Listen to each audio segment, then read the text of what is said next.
Prime minister Indira Gandhi को जिन्होंने मारा उनको इन्होंने 2 साल में फांसी दे दी। क्या इनके लिए कोई फांसी नहीं है?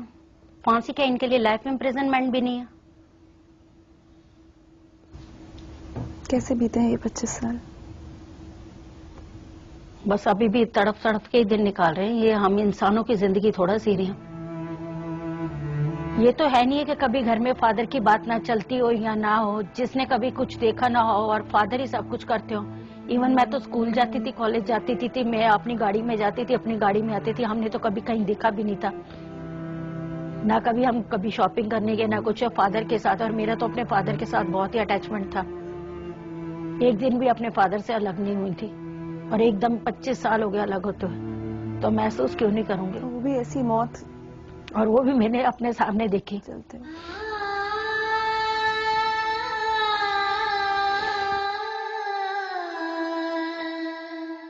क्या चाहती है? मैं तो जस्टिस चाहती हूँ। मैं तो यही चाहती हूँ जैसे मेरे फादर को मारा किया, कम से कम उनको सजाई। अगर ये लोग नहीं ऐसे मौत दे सकते, मेरे हिसाब से तो उनको ऐसे ही मौत देनी चाहिए जैसे मेरे फादर को मारा, ऐसे ही मारे। या जैसे इन्होंने 3 दिन दिए हम लोगों को जलाने के लिए, मुझे 3 घंटे ही दे दें और सामने वो पेश कर दे मेरे, मैं 3 घंटे में उनका वो हाल बना दूं जो इन्होंने मेरा 3 दिन में हाल बनाया।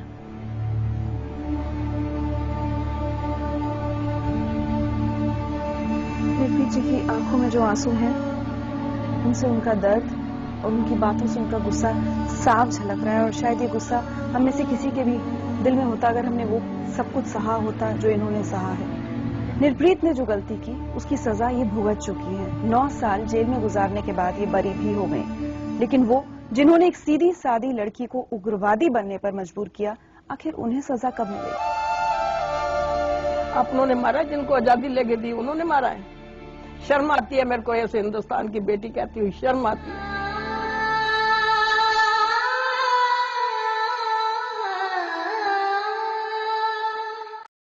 कोई कत्ल करी जाओ, घर जला दिया, बच्चे जला दिए, तो बस आगे चलते बने। इसको कौन कहेगा दंगे? एक ओंकार सतनाम। 84 में जो हुआ वो वाकई कत्लेआम था, जब हजारों मासूम बेबस लोग बेदर्दी से मार दिए गए। न स्वतंत्रता सेनानियों के परिवारों को बख्शा गया, न फौजियों को।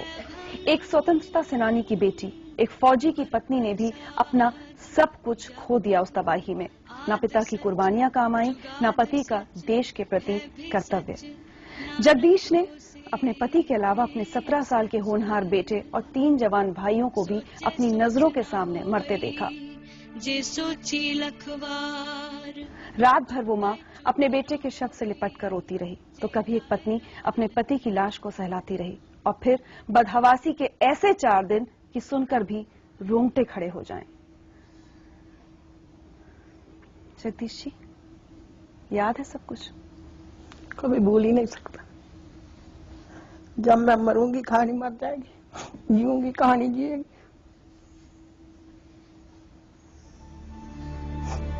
कभी भी भूल नहीं सकती।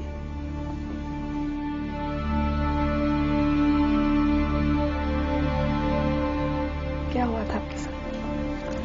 बस 31 तारीख तो सब कुछ ठीक ठाक चल रहा था, तो 1 तारीख तक 9 बजे तक कुछ भी नहीं था।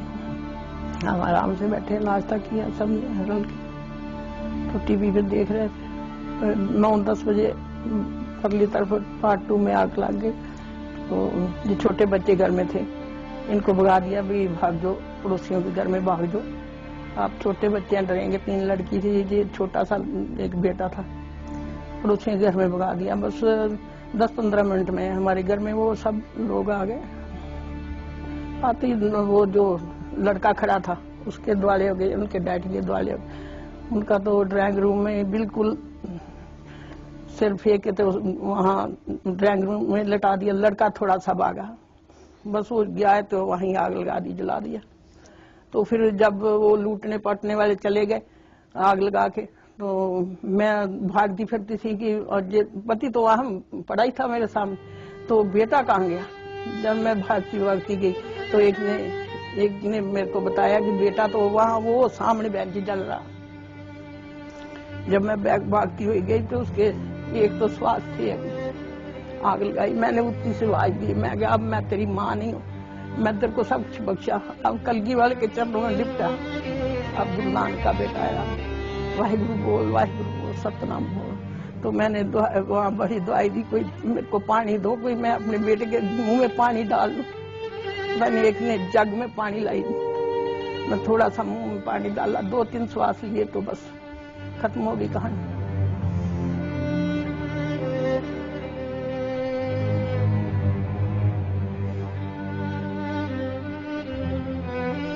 एक दफा पुलिस स्टेशन गई 3-4 बजे, भाई सब मेरे घर में जैसा हो गया है। उन्होंने बस वो पुलिस चौकी वालों ने मेरे को डांटा, कहने लगे देख आपके घर में मर गया तो क्या हुआ, वो अभी तो बहुत मर रहे हैं, जब सब मर जाएंगे जो सबका होगा वो आपका भी हो जाएगा।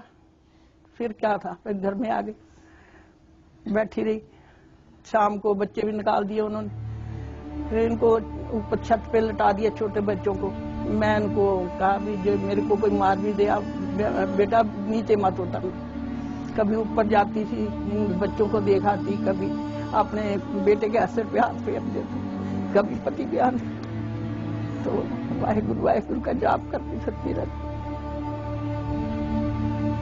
3 तारीख को इंदिरा गांधी जी का संस्कार हो गया, तब बाद में उनको निकाल के सारे घर का सामान ऊपर डाल के तो जब संस्कार करने लगे तो मेरे को उन्होंने छुपा रखा था। मैं कहा मैं गुरु गोबिंद सिंह की बेटी हूँ, मैं छुप के नहीं बैठू, मैंने अरदास करनी है, सिख की अरदास है, अंतिम संस्कार मैं करूंगी अरदास।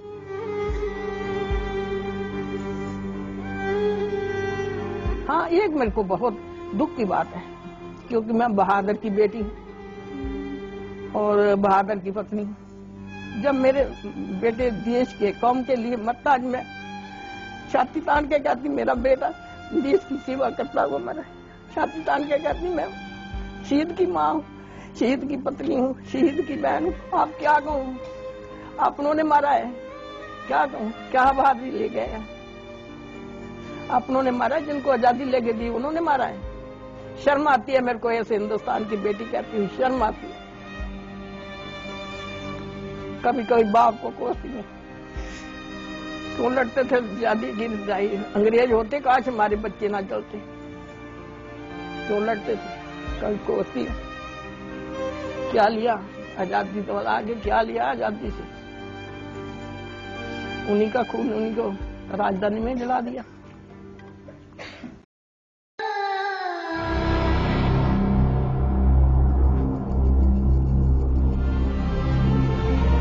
चौरासी के दंगों का दर्द भागी कौर आज तक महसूस करती है। सब कुछ छिन गया था उन दंगों में। परिवार के 11 लोग इस तरह से बेरहमी से मार दिए गए कि किसी एक का शव तक नहीं मिला अंतिम संस्कार के लिए। अपनों को बचाने की बहुत कोशिश की थी उन्होंने। सिख होते हुए भी अपने पति के केश काटे, बेटों को लड़कियों के कपड़े पहनाए, लड़कियों जैसे बाल बनाए, छोटे भाई को टीवी के छोटे से डब्बे में छुपाया, लेकिन उनकी तमाम कोशिशें बेकार रही।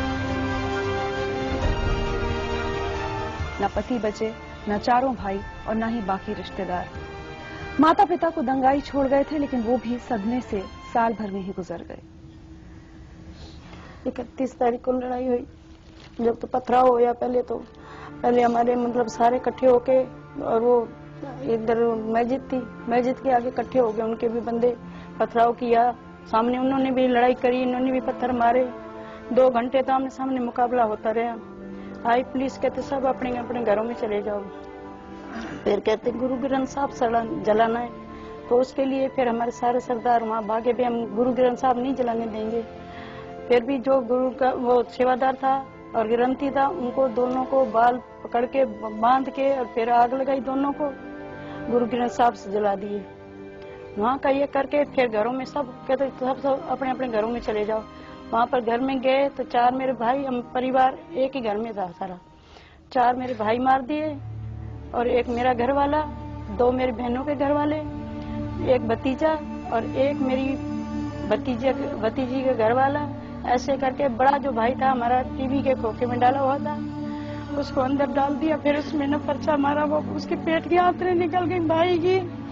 और जो भतीजी का घर वाला था उसको हमने ऐसे सुला दिया, छोटा बच्चा था, हमने सुला दिया भी इसको ये जच्चा हुआ है, उसको भी लड़के को मारा, छोटा बच्चे को आग में डाल दिया। उसके पीछे चल गया बच्चा वो। और जो मेरा भाई था वो दूध मतलब कढ़ाई लगाता था, सुंदर सिंह, उसको मारने के लिए आ गए। तो वो भाई कहता मैं जाता हूँ भाई, मेरे भाई और बच जाएंगे, भाई तुम अपना देख लेना, मेरे बच्चों का देखभाल कर लेना, मैं मर गया तो। भाई क्या फिर वो क्या नाम उसको मार दिया। भाभी हमारी गिरी जाके, तो उसको उठा के दूर फेंका है उसको, भाभी को भी एक एक करके इसने बुरी तरीके से मारा। और जो इंदर सिंह था और सो क्या नाम मनोहर सिंह था, वो दोनों बाप बेटे घर से बाहर निकल गए थे, भाई हम बच जाएंगे, जब घर में ही मार रहे हैं हम बच जाएंगे। फिर वहां जाके पीली कोठी पड़ती थी चिल्ला गांव की तरफ, उधर दोनों को मार दिया बाप बेटे को। आपने अपने पति को बचाने की बहुत कोशिश की, वो काम फिर वो उसको भी मार दिया ना। वो तो वहां से घर से तो निकाल के ले आई थी, चिल्ला गांव में मार दिया उसको। घर से तो मैं बचा के ले आई थी अपने पति। आपके सामने मारा? मेरे सामने फिर मारा, खींच के ले गए उसको। अभी आप उस वक्त 15 साल की थी जी। आपको कुछ याद है घर में क्या सारा याद है। 15 साल की उम्र थी मेरी। 31 तारीख को इंदिरा गांधी को गोली लगी थी। 31 तारीख को जैसे गोली लगी तो देख रहे थे, ऐसे ही सुन रहे थे भी उसको गोली लग गई, गोली लग गई, लेकिन हमें ये पता नहीं था कि हमारे साथ ऐसे अन्याय होएगा। आपके घर में क्या हुआ? हमारे 10 लोग मारे गए घर में से, पिताजी, भाई, ताए, चाचे, जीजा, मामा, मासड़, 10 लोग मारे गए। एक एक बंदे को निकालते गए, मारते गए, जिंदों को जलाते गए, पेट्रोल डालते गए, गले में टेर डालते गए। और हमारे घर के अंदर पूरा हमारा परिवार इकट्ठा था।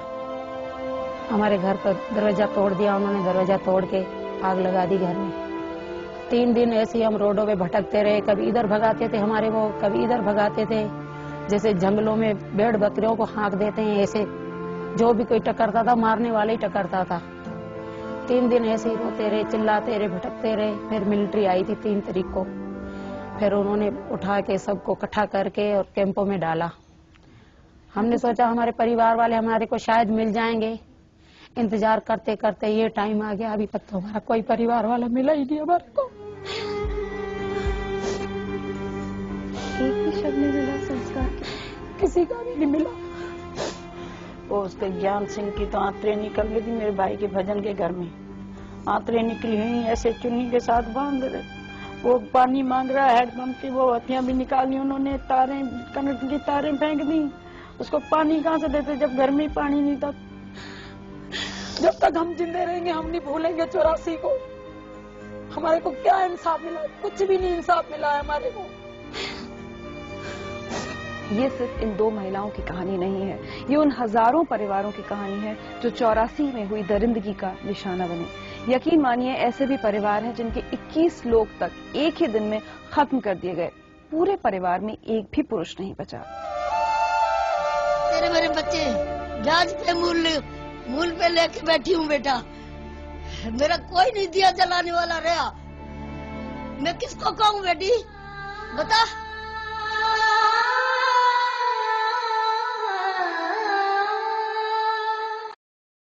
जिंदगी लाइव में आज हमारे साथ हैं वो लोग जिन्होंने 25 साल पहले मौत का ऐसा तांडव देखा कि रूह कांप उठे। अपनी नजरों के सामने अपनों को जिंदा जलते देखना, ऐसे जले हुए शव कि माँ बेटे तक को नहीं पहचान सकती थी।